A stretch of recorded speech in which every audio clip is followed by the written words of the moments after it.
Andy, did you hear that? Come on. Did I hear what? That whistle. That's the Rinso white whistle. Oh, yeah, and Rinso means us. That's right. Rinso gets clothes Rinso white, and Rinso presents the Amos and Andy Show.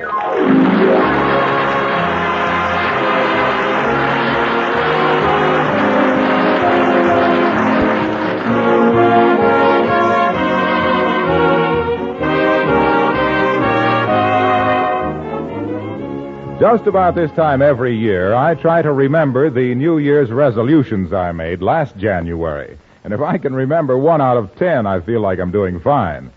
Of course, there are some resolutions you just can't help but keep.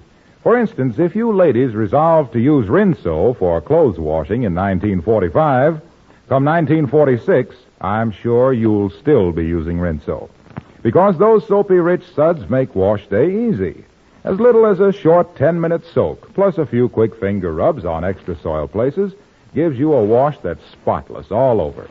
All your lovely washable colors come Rinso bright, safely, through wash after wash. And you'll hang out a white wash that's Rinso white. So don't forget, get Rinso. And now, our stars, Amos and Andy.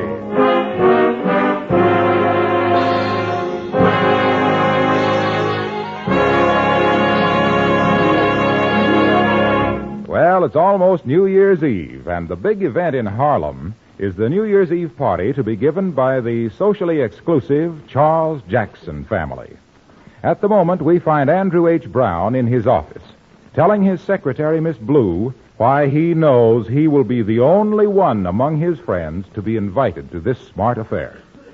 You know, Miss Blue, it's a shame that I ain't going to spend New Year's Eve with my friends this year. But I is the high society type, and Charles Jackson's only wants them kind of peoples at the party, you know. Mr. Brown, is it Charles Jackson's really society people? Oh, sure, they is ritzy, all right.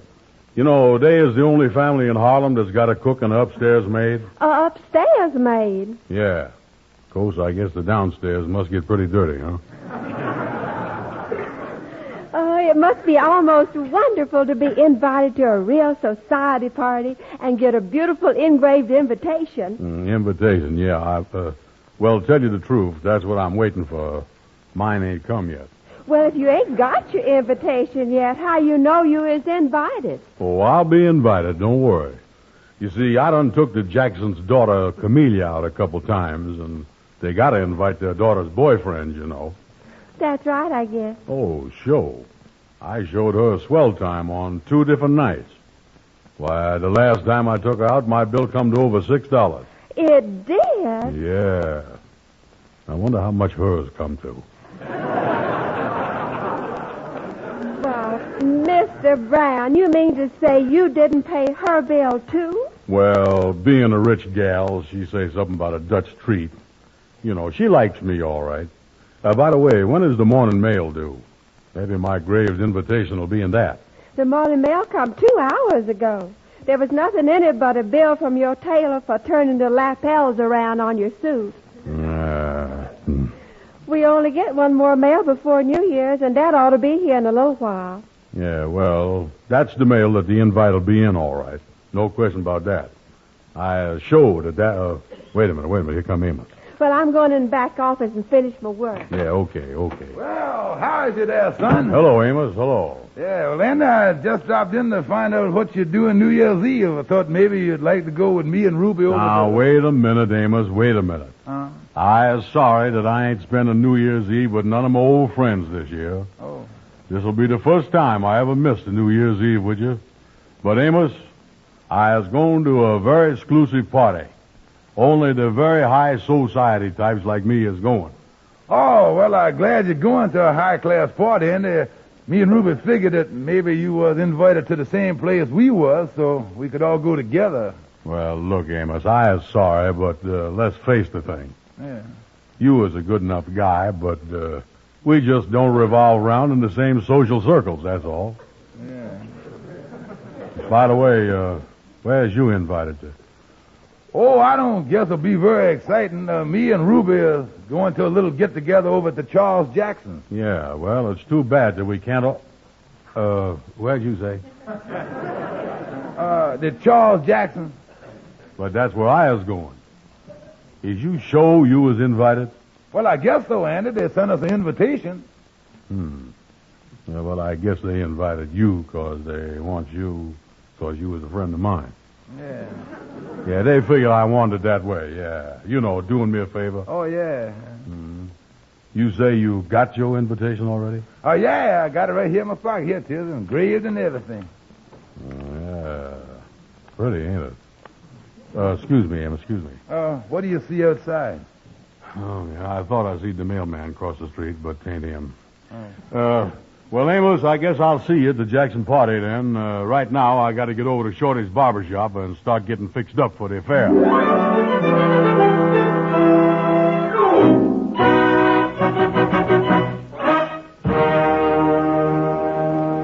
Hey, wait a minute, Shorty. What is that stuff you putting on my hair? Oh, this stuff, it's a special hair oil. I mean, it's got olive oil. It's a pomade that you put, it's imported hair dress that you make. Just plain lard.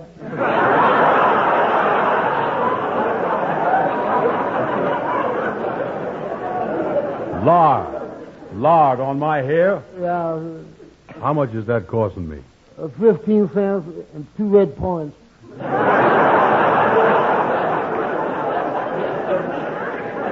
Two red points. Listen, Shorty, after this, please keep my scalp vegetarian, will you? Say, by the way, Shorty, I want to tell you that this is a nice, smooth shave you done give me. Yeah, so thank you, Andy. Here, I'll hold up this looking glass so you can see how your hair looks in the back. Yeah. Yeah, look nice and smooth. Yeah, that's the best. Hey, wait a minute, Shorty. Wait a minute. The way you got that looking glass held up there, I was looking at the back of your head. You will? Yeah. How do it look back there? Well, never mind how you look. The important thing is how I look. I was going to the richest New Year's Eve party in town. Real society stuff. Oh, you will? Yeah. That's nice, all right. Yeah, I ain't got my invitation yet, but I know I was going to get it. Too bad, too, that my friends can't be invited to a high-class party like this one. Yeah, it's bad, all right. You know something? I sure sorry we can't be together New Year's Eve, Andy. Yeah, me too, Shorty. But that's how it goes when you was high society type like I is. By the way, where's you invited to go New Year's Eve? Oh, I ain't going no place special. I thought I'd stay at home. I'll be by myself. I'll just take it easy and rest. I'm going to the Charles Jackson party.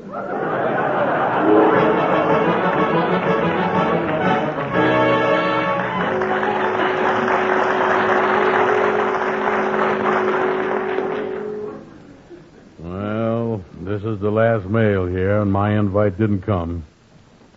Oh, me. This is going to be some New Year's Eve for me, all right. Well. Hello there, Miss Andy. Oh, hello, Lightning. Hello. So what's the matter, Miss Andy? How come you look so down in the dumps? Oh, Lightning, I was regusted. I takes Camellia Jackson out and shows her a big time, and then her mama don't send me no invite to their New Year's Eve party. Maybe the Jacksons don't approve of you for that daughter. Oh, you're crazy. Certainly they approve of me. Outside of the fact that I ain't got a job and ain't got no money at the bank, I was the most legible bachelor in town. Well, some parents is very stuck up that way. They don't want to see their daughter starve. Yeah, you're right, Lightning. They must be peculiar people. I wouldn't feel too bad about them, Miss Andy. The Jacksons is very exclusive, and a lot of people wasn't invited, I guess. Yeah, you're right.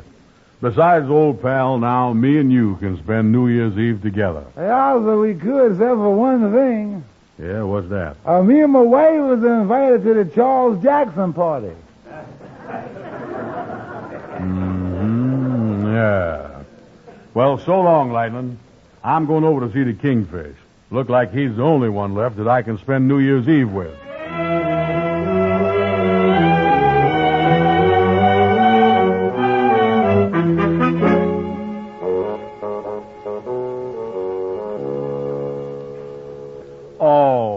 Kingfish, you too. Yeah, you see, and being one of the reporting citizens of Harlem, it was natural that the Jacksons sent me the invitation. Yeah, but tell you what, son, you come over and hang around the open window at the Jacksons, and maybe I can toss out a hunk of turkey or something like that to you, you know. Now, wait a minute, just a minute. I got pride like anybody else. I ain't hanging around no window where I wasn't invited, waiting for somebody to toss me out a hunk of turkey like a dog. Could you make it white meat? Yeah, well, you know, and after the way you took this Camellia Jackson out, I thought sure you'd be invited. Yeah, that's what I thought. It just go to show you that where human nature is concerned, you can't trust human nature where it's concerned. Yeah, I ain't quite figured that out, but I think you got something there, all right, yeah. Oh, you know, that Camellia done give you a raw deal. Yeah, and I is mad. Oh, I don't blame you. I don't blame you. The thing that really hurts me is that I done opened my big mouth to everybody, telling them that I was the only one that was going to be invited, and now I was the only one that ain't. Now, look, Anna, look here. Why don't you just forget it and take out some other gal and celebrate New Year's Eve that way? Oh, I can't do that. I was broke. That's why I was so happy that I could be with Camellia at her house and not have New Year's cost me nothing. I wish there was some way that I could think of so I could be invited to that party. Andy, wait a minute. What's the matter? You think of something? Listen, phone Camellia. Tell her you was coming over to ask her something. Mm-hmm. Then when you get there, act like you don't know there's giving a New Year's Eve party and invite her out to all the swell nightclubs in town for a big evening. Well, now, what good is that going to do? Well, you see, Andy, when she hears you was inviting her to all these places, she gonna feel mighty ashamed of herself for not inviting you to the party. Yeah, that's right. She will, won't she? Yeah, that's the point, Andy. Now, look here. Then after that, what else can she do but invite you to her party right then and there? Oh, I tell you, son, it can't miss. That is called the art of hinting. Kingfish, I think you're right. That's exactly what I'm going to do.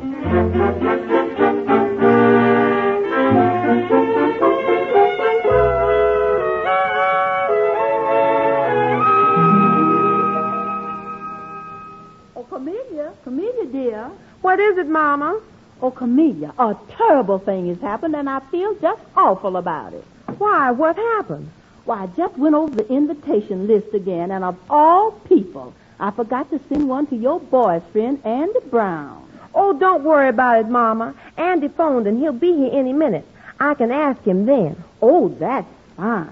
I'm certainly glad I discovered it before it was too late. Oh, that must be Andy now, Mama. I'll let him in. Well, say hello to him for me, Camellia. I still have so much to do before the party. All right, Mama. Hello, Andy. Come in. Hello, Camellia. Gee, it's good to see you, Andy. Look, Camellia, I come over to ask you something. I got something to ask you, too. Yeah, well, I'll ask you mine now. Listen, Camellia, how about going out with me New Year's Eve to about 3 of the biggest nightclubs in Harlem? We'll really have a big time. Oh, Andy, I'd love to. Yeah, well, I'm sorry you can't on account of you got it, what'd you say? I said I'd love to. You know, I was just about to ask you to come to the party my folks are giving. But what's an old party at home compared to the New Year's Eve you've got planned? Yeah, but, Camellia, don't you think on second thought there, you folks might not like you not being at your own party? Oh, no, they won't mind. Oh, well, I couldn't do that. No. I'll cancel my reservations at the nightclubs, and I'll come to your party.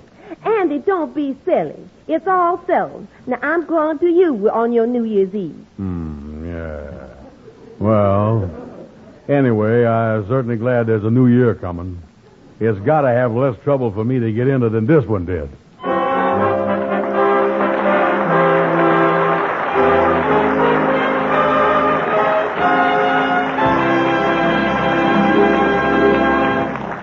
Well, the Kingfish's brilliant idea has hardly gone according to plan, and it looks like Andy has dug his own grave. We'll see if he can get out of it in just a moment. Say, folks, remember the visitor I had last New Year's? Yes, of course they remember. Nobody can forget me. Yeah, that's right. He said, hey, wait a minute. Who are you? You know who I am. I am Father Time. I'm on my way out, but not until I check up on you, Wilcox.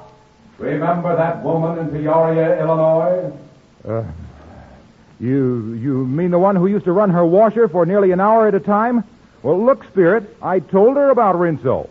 Now she knows it takes as little as a 5-minute run per load to get clothes Rinso white. Don't haunt me, Spirit, please. Well, what about that woman over in Asheville, North Carolina? The one who used to wear herself out scrubbing every wash day. Scrub. I told her about Rinso, too. Now she lets Rinso's soapy rich suds soak her clothes clean. Good, Wilcox, good. Just one more little matter. Did you ever speak to that lady in St. Louis, Missouri? About doing the dishes with Rinso, you mean? Oh, sure. She's been using Rinso. She says dishwashing is a snap. Fine. Keep up the good work, Wilcox. You'll be hearing from me next year. Friends, help me to have a good report next time, will you? Get Rinso. And now, back to the Amos and Andy Show.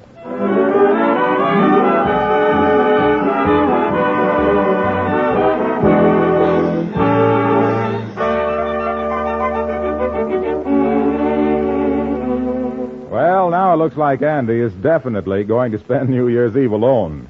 By taking the Kingfish's advice, he's gotten himself hooked up for an expensive evening, making the rounds of the best Harlem nightclubs. Andy is broke, and right now he's telling Amos his troubles. Well, that's the story, Amos, and I ain't got the money to take it to a picture show, much less the 3 big nightclubs. Yeah, well, I tell you one thing, Andy. Where you is concerned, there certainly ain't no trouble shortage. Yeah. What is you going to tell Camellia Jackson now? I done already told her. What? I phoned her a little while ago that I was called out of town on business. Oh, Amos, a fine New Year's Eve I'm going to have. Now, wait a minute. Here comes Fred Gwendell. Well, hello there, boys. Happy New Year to both of you. Yeah, same to you, Fred. Andy, the reason I dropped in was to ask you to do a little favor for me. Now, wait a minute. I ain't in no mood to do nobody no favor. I is in a mess, and I don't see nobody trying to help me out. But, Andy, look here. I done been invited to the Jackson party, and since I hear that you ain't going, I want you to do me a favor so I can go. Oh, yeah. You wants me to do you a favor so you can go. Everybody goes there but me. Well, I ain't gonna do you no favor. Yeah, well, since you ain't going to the party, Andy, at least you can listen to what Fred got to say. Look, fellas, look. I got enough trouble without listening to either one of you. Now, will you all get out of here and let me alone, both of you? I ain't doing no favors for nobody. Well, Andy, if that's the way you feel about it, all right, so long. Wait a minute. I'll go with you, Fred. I got to drive by and pick up the woman that's going to stay with our children so Ruben and me can go to the party tonight. Well, so long, Andy. Sorry you feel like you do, but so long. They're sorry that I feel like I do. They all get invited to the party. But I is alone. And it's almost New Year's Eve, too. Hello there, Andy. Well, Reverend Johnson, come in. Yeah, thank you. Didn't see you at church this morning, Andy. Yeah, well, I've been pretty busy today, Reverend Johnson. I'll be there next week, though. Yes, I can understand about people being busy. Yes, a lot of our friends are busy preparing for the new year. Yes, sir, that's right. That's exactly what I've been doing, yes, sir. You know, Andy, preparing for the new year in the right way is just as important as coming to church. Maybe in some cases even more important. It is, huh? Yes, you see, Andy, to most people, the new year is a symbol of hope and promise for something better. It's the opportunity to erase the mistakes of the past, to make new friendships and to strengthen the old ones. But deeper than that, Andy, the hour of 12, that line between the old year and the new, is actually a horizon beyond which all hope for a better world. Yeah, you're right, yes, sir. We're all hoping to find a better world, all right. But that's a mistake, Andy. Finding implies luck, chance. We don't find a better world. we make a better world. We does? How do we make it? Why, by doing things for other people. You see, when you do things for other people, Andy, they love you for it. And when there's love, there can't be greed. And when there's no greed, there's no hate. And where there's no hate, there can be no such thing as war. And that, Andy, is a better world.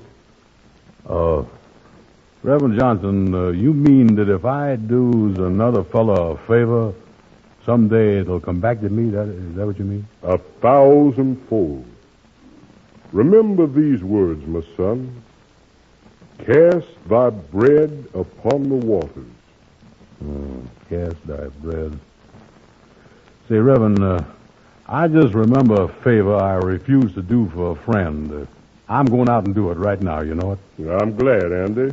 By doing this favor, you'll make this a better world. Yes, sir. You can count on me. But don't expect too much of a change the first day.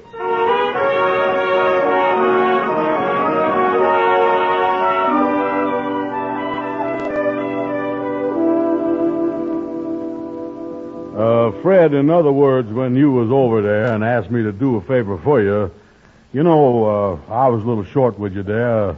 My mind was on something else, and I think that I give you kind of a short answer. Well, Andy, sure is nice of you to come over here and tell me all that. In other words, you mean that you will do me the favor? Oh, sure I will, sure. Like Reverend Johnson say, cast a few crumbs of bread on the waters and you get back loaves of bread. Now, what you want me to do for you, Fred? Well, now, look here, Andy. Here's what I want you to do, and I sure will appreciate it, too. Yeah. You know, I is doing a lot of jobs over at the newspaper there, and one of my jobs is the society reporter. Yeah, I know that. And I got some work to do tonight. But if you could do it for me, you see, that would make it so I could go to the Jackson party. Oh, sure, Fred. I'll be glad to do it for you. What you want me to do? Well, now, look here. Here's exactly what I'm going to ask you to do. I'm supposed to make the rounds of the best Harlem nightclubs and get the names of the prominent guests spending New Year's Eve at these clubs, you see. I makes the rounds of the best Harlem nightclubs, you say? Yeah, that's right, Anna. That's exactly right. And the head waiter in each one of them will give you a list of all the guests there, you see. Now, here's a press pass that will admit you and one friend to all of them. And by the way, Andy, you being a representative of the press, the management of each nightclub will give y'all all your refreshments and food free of charge. That's what it do. Boy, that Reverend Johnson really know his stuff, don't he?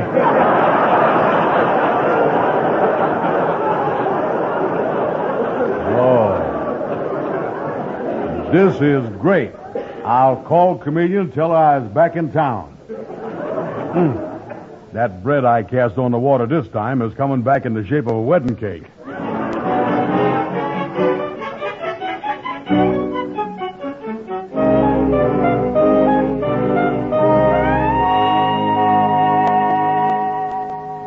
Reverend Johnson, I was on my way over to pick up my gal, Camellia, but I just dropped in to tell you how much I appreciate your advice you gave me, you know, about helping others and getting repaid for it. Well, I'm glad you feel that way, Andy. Oh, yeah. From now on, I was a firm believer in that helping and getting repaid stuff. I never seen nothing work so fast. Andy, I wonder if you'd do a favor for me right now. Well, I got a handful of bread. Where you want me to throw it? Well, there's a young couple, a soldier and his girl. Well, they're waiting in the chapel for me to marry them. I was on my way out to find a witness, but now that you're here... Oh, sure. I'll be glad to be a witness at the wedding, sure. Well, thank you, Andy. Yeah, here's a young couple now. Sally, Jimmy, come over here, will you? I'd like for you to meet Andrew Brown. How you do, Mr. Brown? Yeah, I do. Congratulations. I suppose now the two of you is getting married. You're going out and have a swell time celebrating New Year's Eve and your wedding both. Well, we'd sure like to, but I'm afraid we can't do much celebrating. Getting married is taking about all the money we've got. You mean you two young people aren't going to celebrate your wedding? And on New Year's Eve, too?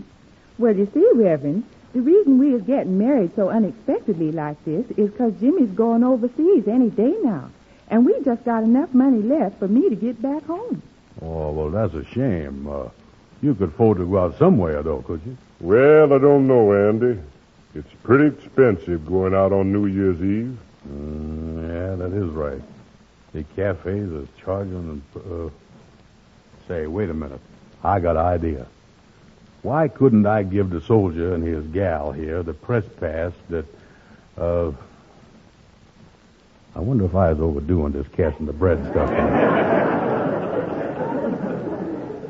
Andy, what are you thinking about?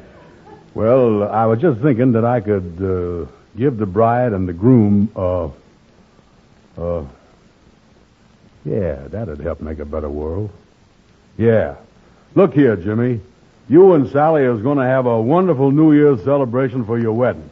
Now listen, here's a press pass. Both of you go to the best places in Harlem, and it won't cost you a single cent because you get it all.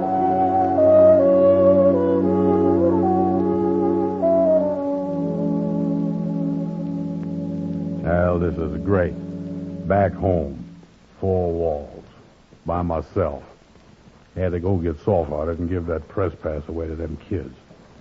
I could be dancing with Camellia right now at some nightclub. This ain't a mess. I wish everybody would let me alone. Come in. Well, hello there, Andy. Oh, Amos, what you doing here? I thought you and Ruby was at the Charles Jackson party. Well, we couldn't go, Andy. The woman that was supposed to stay with the children couldn't come, so me and Ruby stayed at home, and then Reverend Johnson dropped by, and he told us what you'd done and how you'd be all alone tonight. Yeah, I guess I was a sucker, spoiling my New Year's Eve for a couple of strange kids. Reverend Johnson told me to cast my bread on the water to come back to me.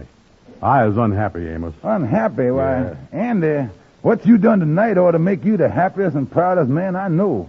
You see, Andy... Wait a minute. Wait till I answer the phone out in the hall here. Wait a minute. Yeah, well, take your time, Andy. Go ahead. Hello?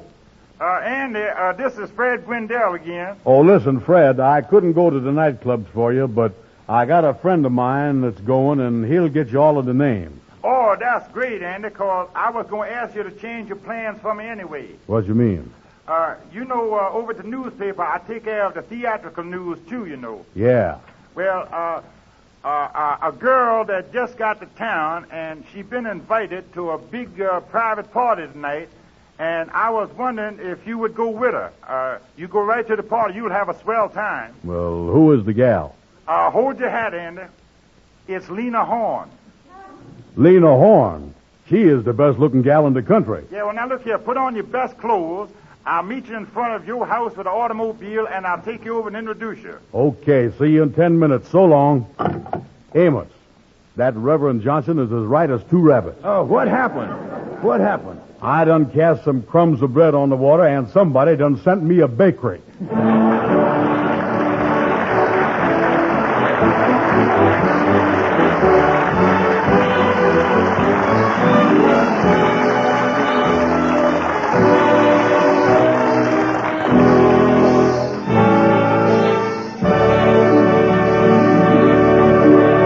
And now, here are Amos and Andy again.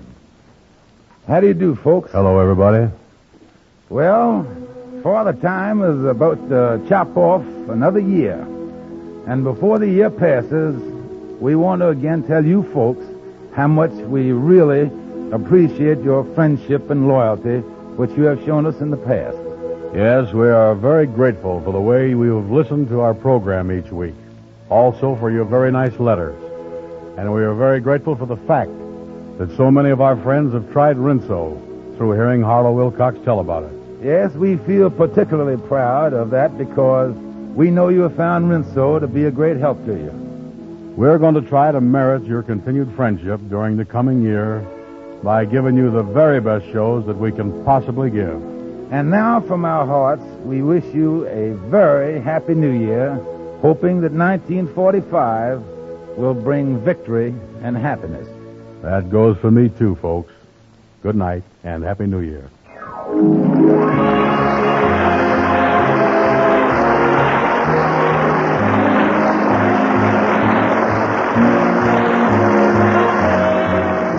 Be sure to be with us again next Friday evening when the makers of Rinso once again present Amos and Andy with their guest, that shy little funny man of the movies, Victor Moore. This program is broadcast to our armed forces everywhere. This is Harlow Wilcox. And before we say goodnight, here's an important announcement. You ladies are doing a swell job of saving used kitchen fats, but you've got to do more than just save them. You've got to turn them into your butcher regularly. The used fats you've got tucked away in your refrigerator aren't doing anybody any good, and since further point rationing has become vitally necessary to ensure a fair share of food supplies for all, you need more than ever the 2 free red points which you receive for turning in a pound of used fat.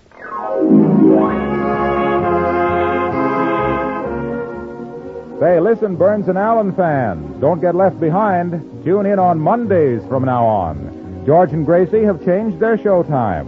From now on, you'll hear them at 8:30 Monday. Remember the fun you can have with the Burnses. Remember the new time, George Burns and Gracie Allen, Monday night at 8:30 Eastern Wartime. See your paper for station. This is the National Broadcasting Company.